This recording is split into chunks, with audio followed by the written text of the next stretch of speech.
여러분들은 하나님은 어떤 분이라고 생각을 하십니까? 여러분들이 생각하시는 하나님은 어떤 분이세요? 여러분들이 믿는 하나님은 어떤 하나님이면 좋겠어요? 이런 질문에 대해서 저희들이 생각해 보아야 되는 이유가 분명히 있죠. 왜냐하면 우리는 보통 자신이 모르는 대상을 생각할 때에 마음에서 떠오르는 이미지로부터 출발하기 때문에 그렇습니다. 그리고 그 대상을 점차 알아가면서 우리의 생각이 바뀌게 되는 거예요. 왜냐하면 실제를 보니까, 그래서 실제를 보고 나면 아하, 이게 그런 거구나, 이렇게 생각을 하는 거죠. 어떤 사람이 예를 들어서 걸프렌드를 생겼는데 우리 친구는 뭐 이렇게 생겼고 막 이런 얘기를 해요. 사진도 보여주고. 그래서 그렇게 이제 생각을 하면서 이미지를 갖고 막 생각을 하는 거예요. 근데 딱 보니까 아하, 이렇게 생겼구나. 사진은 굉장히 예쁜데 포샵을 했구나. 실제를 보게 되면 생각이 바뀌지 않습니까? 그렇잖아요? 그게 마찬가지예요. 그래서 하나님에 대해서도 마찬가지예요. 우리는 하나님에 대해서 보통 우리의 마음속의 생각에서 출발을 합니다. 그리고 하나님은 이런 분이 아니실까? 이런 생각을 하죠. 그러면서 내가 믿는 하나님은 이런 하나님이었으면 좋겠어 하는 또 소망을 갖게 됩니다. 하나님에 대한 이미지, 이런 것들을 갖게 되는 거예요. 그러면서 이제 하나님을 알아가고, 그러면서 점차적으로 실제 하나님하고 저희가 이제 만나기 시작을 하는 거예요. 예전에 교회를 개척하고요, 얼마 안 되었을 텐데, 예전에는 목사님들이 지금도 그러십니다만 이 가운을 입으시고 성례전을 집전을 하잖아요. 그래서 하루는 이 성찬식을 거행하기 위해서 저도 가운을 입었는데, 제가 좀 덩치가 크기 때문에 이거를 입으면 이만하게 크게 보여요. 그래가지고 저도 좀 불편하고 그런 측면이 없잖아요. 있는데 그거를 이렇게 잘 입고, 평소에는 제가 이러고 다니고 신방 다니는 때나 수요 예배 뭐 이럴 때 청바지 입고 설교하잖아요. 그러니까 그러고 있다가 좀 그걸 입으니까 좀 이상했나 봐요. 신기한 듯이 저를 4살짜리 우리 주일학교에 지금은 시집을 가셨어요. 그런데 4살짜리 아이가 저를 보더니 신기한 듯이 이렇게 그 가운을 만지면서 그러고요. 이럴까?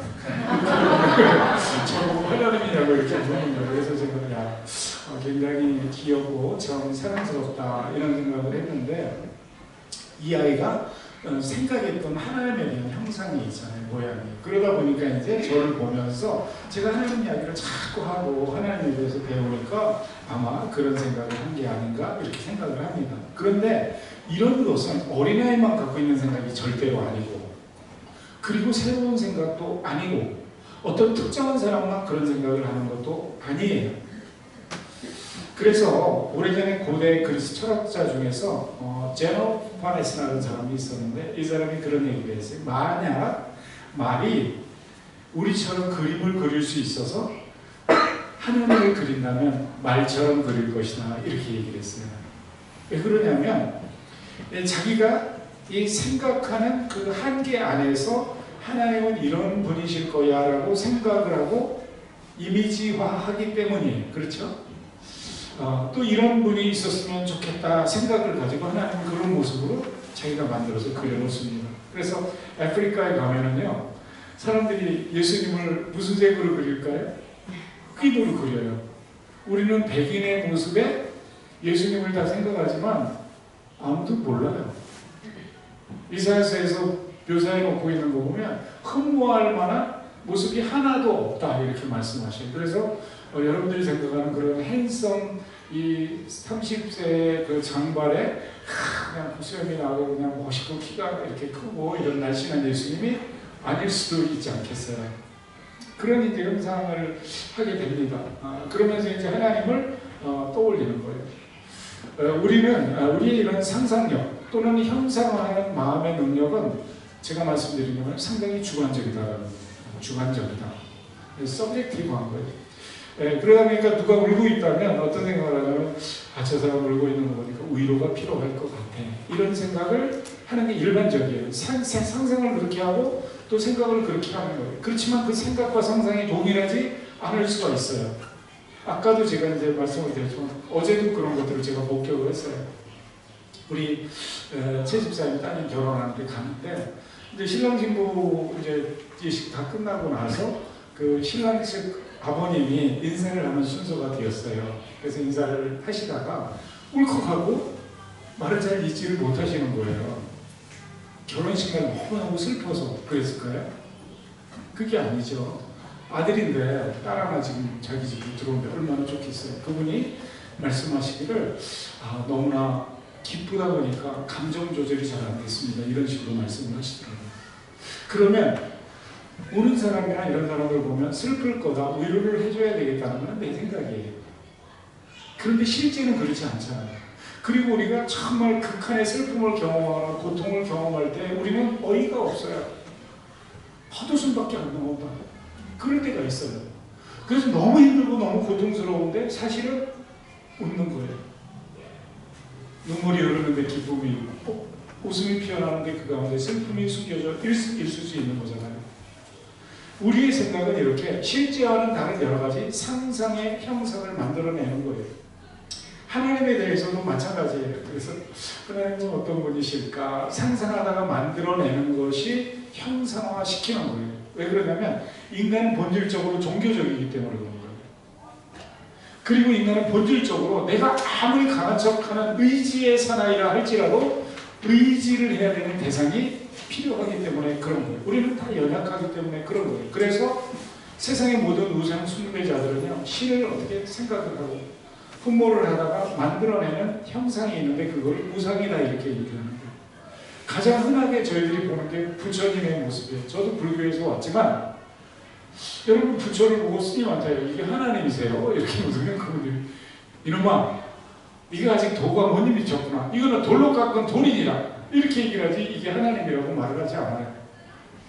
형상화시키는 거예요. 그러나 그렇게 만들 때 거기에 실제 하나님의 모습이 아니기 때문에 위험성이 있는 것이죠. 그러다 보니까 하나님께서 그 허무한 행동 절대로 금지시켜요. 너를 위하여 새긴 우상을 만들지 말고 또 위로 하늘에 있는 것이나 아래로 땅에 있는 것이나 또 땅 아래 물속에 있는 어떤 형상도 만들지 말며 그것에 절하거나 섬기지 말아라라고 말씀하시거든요. 자, 그렇다면 이런 것들을 우리가 생각하면서 여러분이 믿으시는 하나님은 어떤 분이라고 생각하세요? 그 하나님이 실제 하나님하고 같은 하나님이신가요?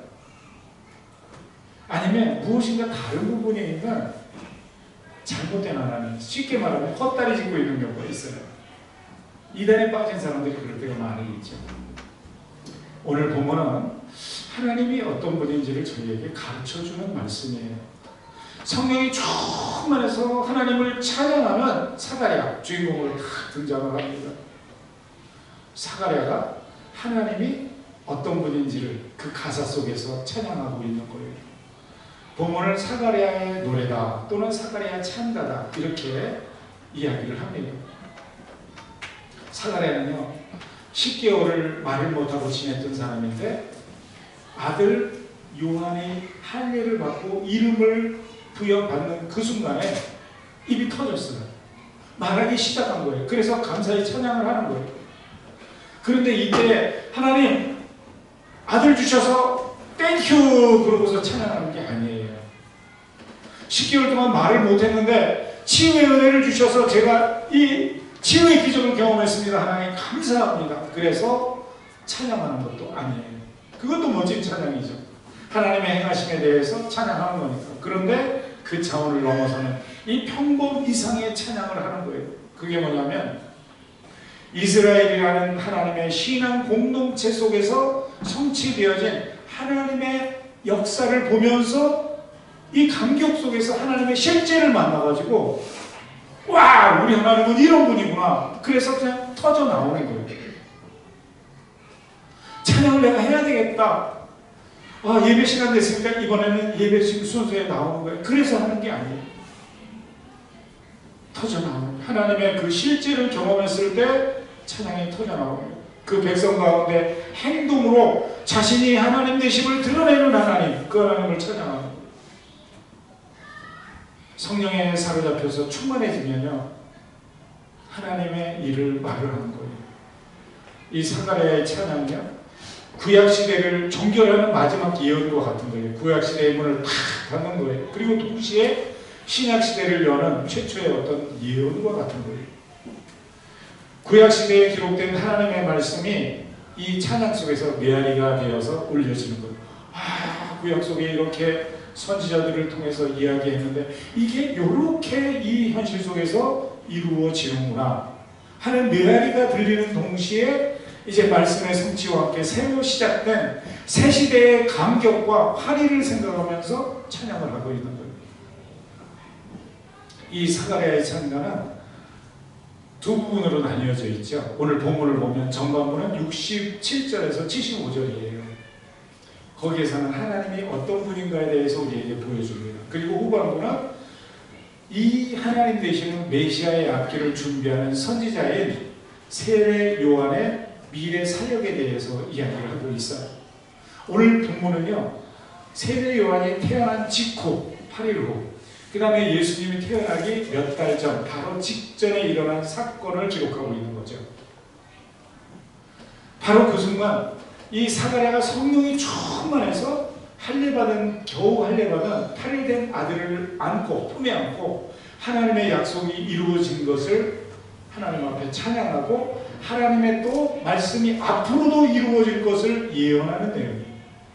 자, 그렇다면 오늘 주어진 하나님의 말씀에 나타나는 하나님은 어떤 모습이냐? 전체적으로는 약속을 지키시고 이루시는 하나님을 이야기하는 거예요. 전체적으로는 자기 백성에게 친히 오셔서 구원하시는 하나님. 하나님은요, 하나님의 백성을 한 번도 떠난 적이 없어요. 하나님의 백성과 소통을 그치신 적이 한 번도 없어요. 공경에 빠진 그들을 그냥 이유 없이 방관하신 적이 한 번도 없어요. 하나님은 언제나 그들과 함께 하셨고 하나님은 언제나 그들을 구원하셨어요. 하나님이 침묵하시는 것은 침묵 속에 말씀하시는 거예요. 예를 들어서요, 부부가 하나는 일이 있어가지고 말을 안 해, 이틀 동안. 그럼 그게 침묵하는 거예요? 침묵하는 게 아니에요. 말을 안 하면서 뭐 하는 거예요? 네가 고집을 꺾기 전에 내가 너하고 말을 안 하고 뭐 이런 거 있죠?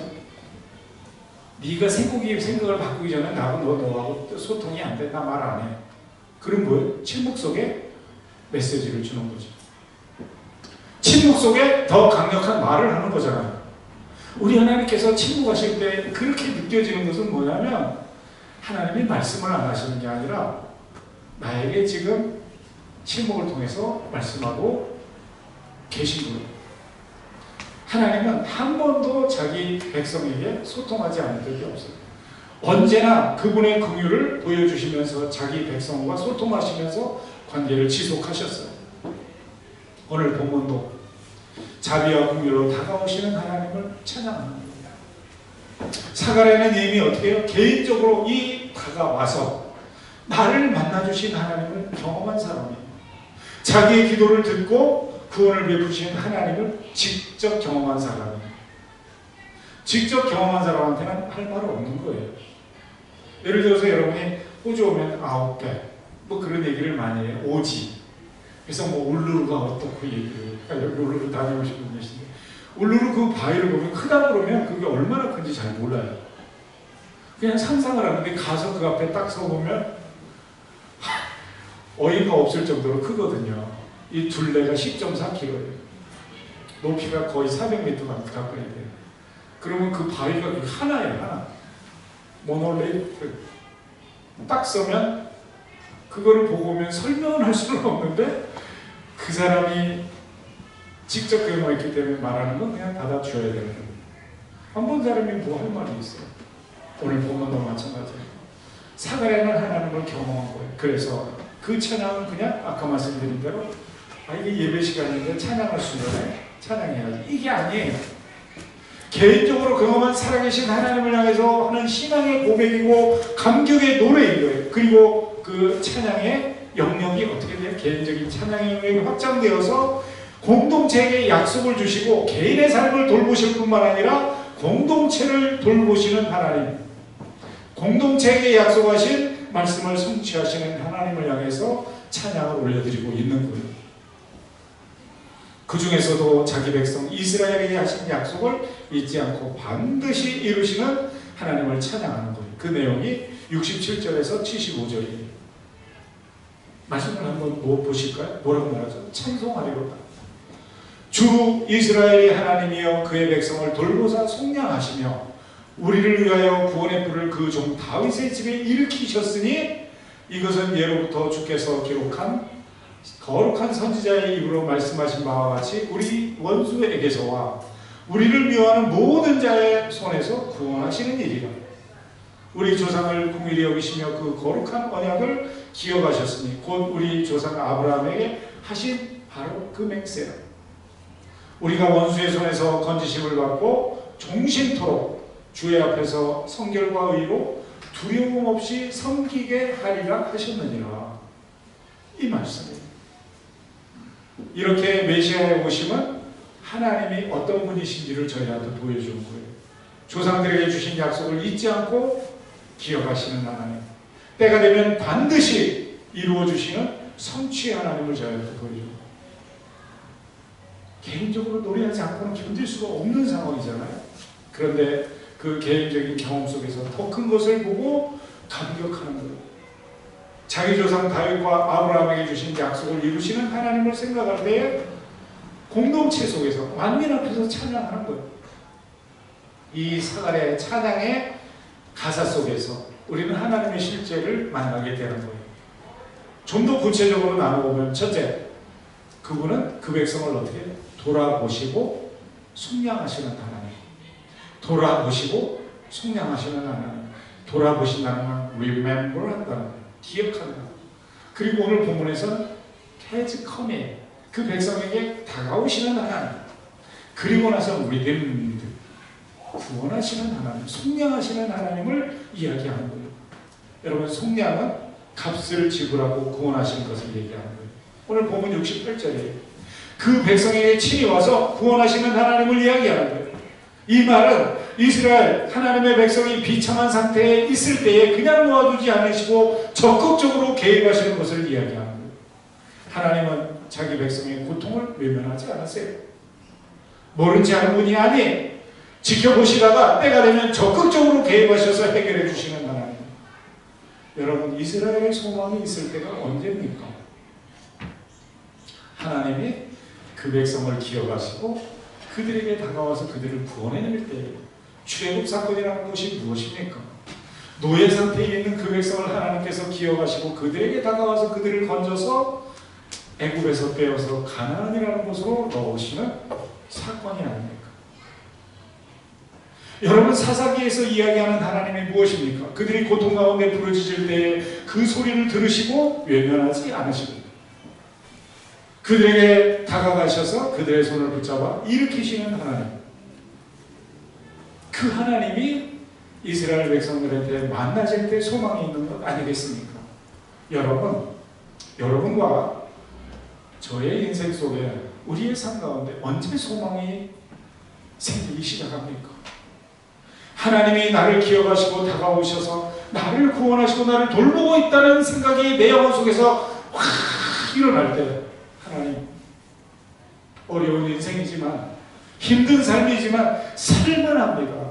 이게 우리의 소망이 아닙니까? 오늘 본문에서 그 하나님을 경험한 사가랴가 찬양합니다. 이게 하나님의 실제이고, 백성을 돌아보시고 속량하시는 하나님. 그리고 두 번째는 사가랴가 찬양합니다. 구원의 뿔을 일으키시는 하나님. 69절이에요. 우리를 위해서 구원의 뿔을 그 다윗의 집에 일으키시는 하나님. 다윗의 집에 일으키시는 그 구원의 뿔은 어떻게? 다윗의 계보를 따라서 오시는 예수 그리스도를 이야기하는 거죠. 예수 그리스도를 통한 하나님의 구원은 그냥 이루어지는 게 아니라 오늘 본문을 보면 이미 선지자들에게 예언되었던 건데 그것이 성취되는 것을 이야기하는 거예요. 다윗에게 한 약속이 성취되어지고 아브라함에게 한 약속이 성취되어지고, 이 말은 무엇을 말하는 거죠? 하나님은 누구에게 약속하셨든지 그 약속의 말씀을 이루시는 하나님이라는 거예요. 그래서 오늘 본문을 보면 그것을 구원의 뿔이라고 말씀하셔요. 하나님은 행동을 통해서 당신의 사랑과 공유를 펼쳐 가시는데 그 정점에 구원의 뿔 되시는 예수님이 계십니다. 그리고 그 예수님의 사역의 정점이 바로 십자가가 되는 거예요.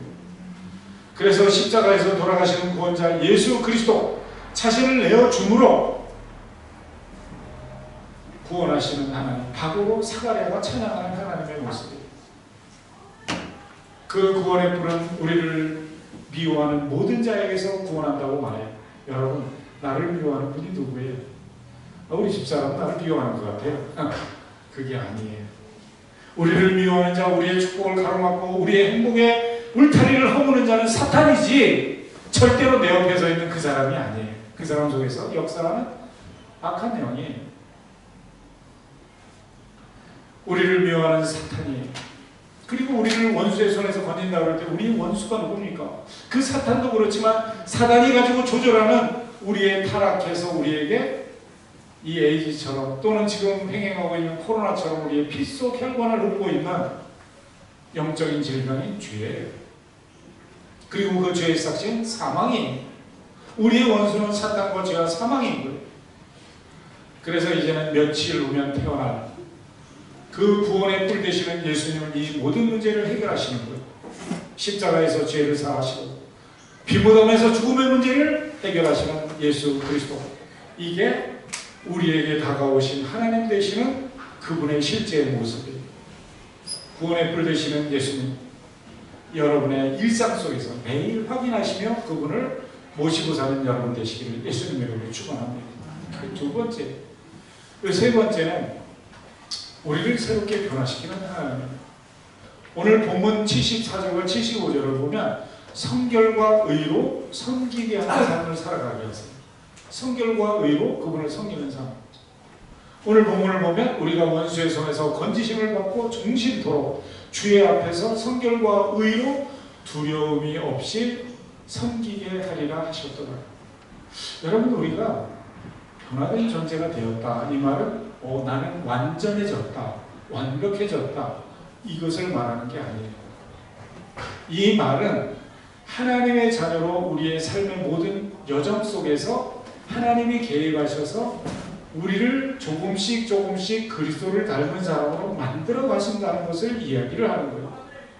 예를 들면 예전에는 나는 예배 웃기지 마라, 그 시간에마다 낚시 가서 고등어를 잡아오면 반찬이라도 만들지 이러던 분이 예배자로 서는 거예요.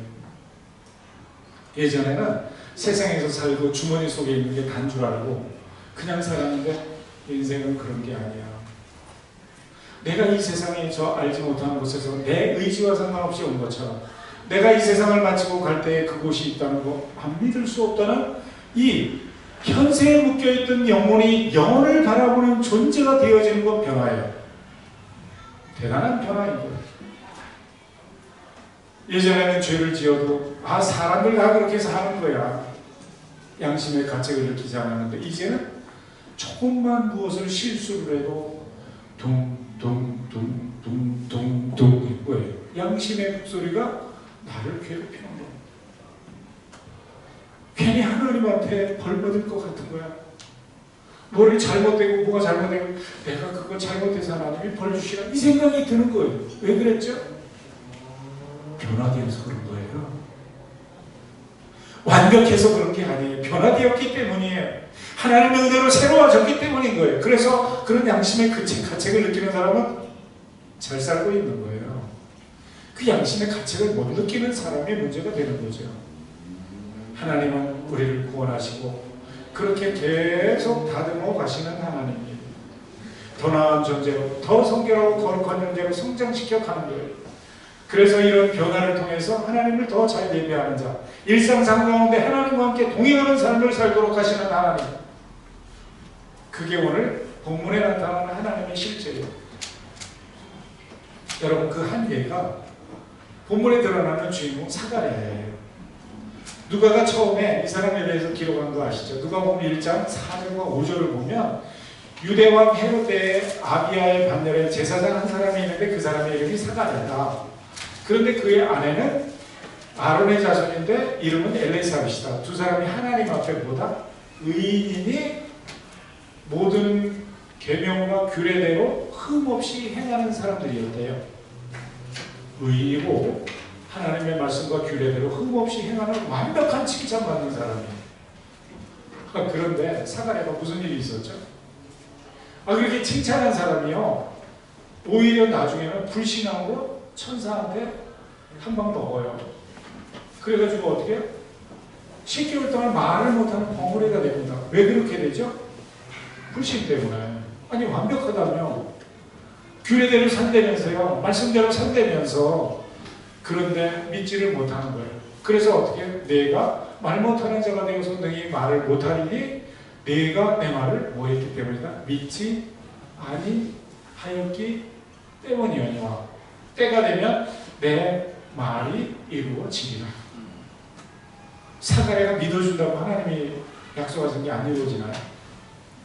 그렇다고 해도 사가랴가 믿었으니까 더 잘 이루어지나요? 그런 거 아니라고 그랬잖아요. 하나님은 하나님의 신실함 때문에 말씀이 이루어지는 거예요. 여러분, 이 말은 사가랴가 어리석다는 말이 아니라 그 누구도 하나님 앞에 완전한 사람은 있을 수가 없다. 완벽해서 사랑받는 게 아니다. 완벽해서 은혜받는 게 아니다. 약속에 신실하신 하나님의 성품이 우리를 사랑하시고 우리를 여전히 은혜로 감싸시는 것. 하나님의 신실한 성품이 긍휼과 은혜로 저와 여러분을 감싸고 여전히 자비의 대상으로 우리를 돌보시는 거예요. 애기들이 똥을 안 싸서 사랑하는 게 아니라 똥 치워주면서 사랑하는 거예요. 기저귀 갈아주면서 사랑하는 거예요. 하나님의 사랑이. 그래서 우리는 부족하지만 성결과 의로 하나님을 섬기는 존재로 만들어 가시는 거예요. 사가랴가 이것을 찬양하는 거예요. 사가랴가 오늘 본문에서 이야기하는 하나님의 실제 모습 세 가지는, 첫째는 자기 백성에게 친히 오셔서 구원하시는 하나님, 두 번째는 구원의 뿔을 일으키셔서 내가 감당할 수 있는 원수들을 대적해 주시는 하나님, 세 번째는 구원받은 저와 여러분들을 어떻게 해요? 성결과 의로 섬겨서 더 나은 존재로 만들어 가시는 하나님. 이게 하나님이에요. 첫 번째 단락이 맞습니다. 두 번째 단락은 76절에서 80절입니다. 바로 세례 요한의 사명에 관한 내용이죠. 아버지 사가랴에 의해서 찬양으로 쫙 올려지는 거예요. 아들을 붙잡고, 이 아이요, 내가 지극히 높으신 이의 선지자라 일컬음을 받고 주 앞에 앞서가서 그 길을 준비하여 주의 백성에게 그 죄사함으로 말미암는 구원을 알게 하리니 이는 우리 하나님의 긍휼로 인함이라. 이로써 돋는 해가 위로부터 우리에게 임하여 어두움과 죽음의 그늘에 앉는 자에게 비치고 그 발을 평강의 길로 인도하리로다. 이 말씀을 읽으면 어떤 생각이 들죠? 이거 어디서 많이 듣던 말씀인데 이런 생각이 드는 거예요. 왜 그러냐면 사가랴가 성수에서 하나님을 섬기며 분양할 때 하나님이 나타나신 가브리엘 천사가 뭐라고 말해요? 네 기도가 응답되어서 네 아내가 잉태를 하고 아들을 낳을 텐데 요한을 낳을 거다. 낳으면 이름을 요한이라 하라. 그리고 나서 하는 말씀이 뭐라고 말해요? 그가 주 앞에서 큰 자가 되며 포도주나 독주나 술을 마시지 아니하며 모태로부터 성령의 충만함을 받아서 이스라엘 자손을 주 곧 그들이 하나님께로 많이 돌아오게 하겠습니다. 그가 또 엘리야의 신령과 능력으로 주 앞에 먼저 와서 아버지의 마음을 자식에게 또 거스르는 자를 의인의 슬기에 돌아오게 하고 주를 위하여 하나님의 백성을 준비하게 하리라. 이렇게 말씀하셨거든요. 그런데 이 사가랴가 맨 처음에는 못 믿었는데 이 말씀도 안 믿어지고 그랬는데 자기가 벙어리가 된 거예요. 말을 못하는 사람이 된 거야. 말 못하면서 바라보는데 아내는 임신을 하고 배는 점점 불러오는 거예요. 어떻게 됐을까? 이 하나님이 주신 말씀, 와, 이게 진짜다. 그렇다면 내 아이는 이런 사람이 되겠구나 하는 확신이 생기기 시작하는 거예요. 그래서 오늘 본문은 이 천사의 말을 그대로 믿고 그 내용을 가사로 해서 하나님을 찬양하면서 예언하는 거예요. 예언하는 거예요. 늙어서 얻은 독자, 이렇게 하나님 앞에 헌납하고 있는 거예요. 아마 이분도 그 아들 옆에 두고요, 알콩달콩, 야, 평범하게 행복하게 살아, 이렇게 말씀하고 싶었을 거예요. 뭔 하나님의 일이 복잡하게. 요새도 그런 분들 계시죠. 제가 어제가 저께인데 어느 집에 신방을 가는데 신앙이 좋으신 분이 뭐라고 하냐면 목사님 우리 아들이요 신학을 해볼까 목사님 해볼까 이런 얘기를 하는 거예요. 그래서 제가 입을 탁 깨놨어요. 그래서 어떻게 해요? 너 그런 얘기 하지 마. 아들이 너 하나밖에 없는데 네가 목사하면 나는 정말 너 안 볼 거야. 그랬더라고요. 그래서 축하드립니다. 제가 얘기했죠. 근데 그것도 그 부모의 마음 아니에요. 하나도 이상하잖아요. 저는 당사자인데도 목회하려고 뺀질뺀질 하다가 여기로 도망을 하는데 여기에서 잡혀서 목회하는 거거든요. 여기에서 지금에서 잡혀가지고. 근데 하고 보니까 너무너무 좋아요. 너무너무 좋아요. 혹시 자녀분들 목회하신다 그러면 끌어안아주고 아들아 너무 감사하다. 그렇게 하도록 해라. 내가 너를 위해서 기도하마. 이렇게 하시는 여러분 되시기를 예수님 이름으로 축원합니다.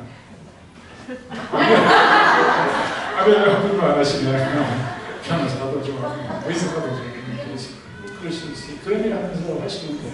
저도 아들이 있는데 안 한대요. 네, 그렇습니다. 그렇게 하고 싶었죠. 그런데 이분이 지금 찬양하면서 메시아의 그 요한의 미래를 예언하고 있는 거예요. 이제 겨우 8일 된 할례를 받고 이름을 받은 그 아이를 들고 하나님 앞에 바치면서 감격하면서 찬양하는 거예요. 여러분 이게 예언과 약속의 말씀이 내 삶 가운데 구체적으로 이루어지는 것을 경험한 사람의 행동이에요.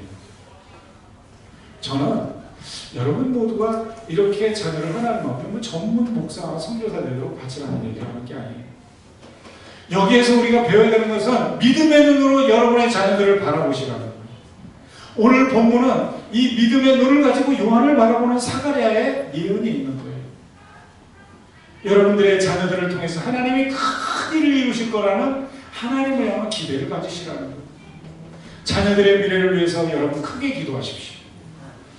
그때 우리는 사가랴처럼 하나님께 진심 어린 찬양을 드릴 수 있어요. 그리고 사가랴처럼 미리 앞당겨서 행복해하면서 찬양 드릴 수가 있습니다.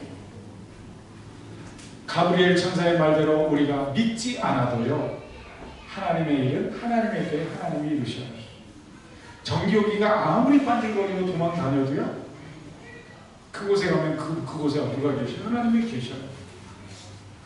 여러분 자녀들을 하나님 없이 자라는 사람으로 만들지 마시기를 예수님으로 축원합니다. 하나님이 배제된 인생은 비참한 인생입니다. 돛이 없고 닷도 없는 방황하는 인생이요 마침내는 이 세상이라는 바다에서 난파되는 미래가 없는 인생이에요. 제가 말하는 건 돈 못 벌다는 얘기하는 거 아니에요. 선생님 못 된다는 얘기하는 거 아니에요. 인생은 돈 벌고 세상에서 직장 좋은 거 갖는 거 이상의 존재들이 살아가는 걸 인생이라고 그러는 거예요. 그 이상의 존재가 인생이에요. 살아보셔서 아시지 않아요? 그래서 자녀를 하나님 안에서 키우는 거, 하나님 안에서 꿈꾸는 거, 이게 중요한 거죠. 세례 요한의 사명은 지극히 높으신 자의 길을 예비하는 선지자의 역할이에요. 주의 백성들에게 죄사함으로 말미암는 구원을 선포하는 사역을 하는 거예요. 개인적으로는 자기 아들인 요한의 미래를 노래하면서 사가랴는 하나님이신 예수님이 어떤 분이신지를 보여주고 오늘 본문에서 그 하나님 어떤 분이죠? 위로부터 돋는 해같이 임하시는 것, 어둠과 죽음의 그늘에 앉은 자들을 평강의 길로 인도하시는 하나님이라고 말을 하고 있어요. 여러분 우리의 구원은 위로부터 임합니다. 죄가 있는 땅으로부터는 나오지 않아요. 죄 있는 내 속에서는 나오지 않아요. 밖으로부터 임하는 거예요. 그래서 오늘 본문을 보면 태양이 떠오르면서 어둠을 몰아내고 온 천지를 환하게 비추듯이 영원한 빛이신 예수님으로 말미암아 죄와 죽음의 그늘들이 사라지게 될 것을 이야기를 하는 거예요. 내 아들이 이렇게 될 것이다. 그래서 그 하나님을 찬양하는 거예요. 여러분 이렇듯 세례 요한과 예수님은 꽁꽁 묶여있는 하나예요. 밀접하게 연결되어 있어요. 이렇게 찬양을 한 오늘 본문 이제 마무리가 되어지고 있어요. 마지막 절에 뭐라고 말하죠? 아이가 자라며 심령이 강하여지며 이스라엘에게 나타나는 날까지 빈들에 있으리라. 80절이에요. 이제 이 세례 요한이 무대에 등장하면 어떻게 되죠? 메시아의 길이 예비될 거예요. 그리고 그 길을 타고 우리 주 예수 그리스도 메시아가 우리 인류의 역사 속으로 임하게 되실 거예요. 그리고 저와 여러분의 삶 가운데로 직접 오셔서 우리의 문제를 다루게 될 거예요. 그리고 사단의 올무에서 죄와 사망의 그늘에서 우리를 건지실 거예요. 우리의 삶의 현장 속으로 침입오셔서 구원을 베푸시는 하나님 예수님, 바로 그분이 말씀이 육신이 되어 우리 가운데 거하시는 성자 예수님, 예수 그리스도입니다. 이게 오늘 본문 말씀의 내용이에요. 말씀을 간단하게 적용해 보도록 하겠습니다. 여러분이 믿으시는 하나님은 어떤 모습이십니까? 여러분은 어떤 하나님을 원하십니까? 오늘 본문은 이야기합니다. 우리 하나님은 친히 와서 나를 구원하시는 하나님이십니다. 백성 속으로 들어오셔서 백성들이 친히 당할 수 없는 사단과 죄와 사망의 권세를 다루시는 하나님이세요. 긍휼과 사랑의 행위로 자신을 드러내는 살아계신 하나님, 부족하고 연약한 우리들에게 계속해서 사랑을 베푸심으로 인해서 우리를 더 나은 존재로 만드시고 더 좋은 축복의 그릇으로 빚어가시는 하나님. 그래서 세상만을 위해서 살게 하는 게 아니라 그 하나님을 존귀하며 세상에 유익을 주는 하나님의 백성들로 살아가게 하시는 하나님. 두 번째 단락에서 무엇을 보여주십니까? 사가랴처럼 하나님의 뜻을 따라 자녀를 양육하라는 거예요. 믿음으로 키우고 말씀으로 양육하는 거예요. 기도로 꿈을 심어주고 말씀으로 지혜를 가르치는 거예요. 하나님의 말씀에 순종하며 예수님을 따르는 성령의 자녀가 되도록 격려하는 거예요. 우리가 볼 때에는 죄송해요. 학원도 보내야 돼요. 운동도 시켜야 돼요. 그렇지만 여러분 나중에 제가 늘 얘기하거든요. 10년만 지나보세요. 달라집니다. 근시안적으로 그냥 가르치고 세상 공부하고 할 것 같지요. 여러분 하나님과 묶으십시오. 자녀들. 하나님의 말씀으로 양육하고 기도로 그들을 양육하십시오. 그러면 그들은 하나님 나라에서도 위대한 인물들이 될 뿐만 아니라 세상에서 세상을 주도하는 세상의 큰 일꾼들이 될 것으로 믿습니다. 이렇게 하나님을 키우는 것을, 자녀들을 키우는 것. 여러분들의 자녀들이 그런 복을 받기를 원하고 또 여러분들이 오늘 사가랴가 만난 이 하나님의 실제를 경험하는 축복의 삶을 사시기를 예수님의 이름으로 부탁드립니다. 네.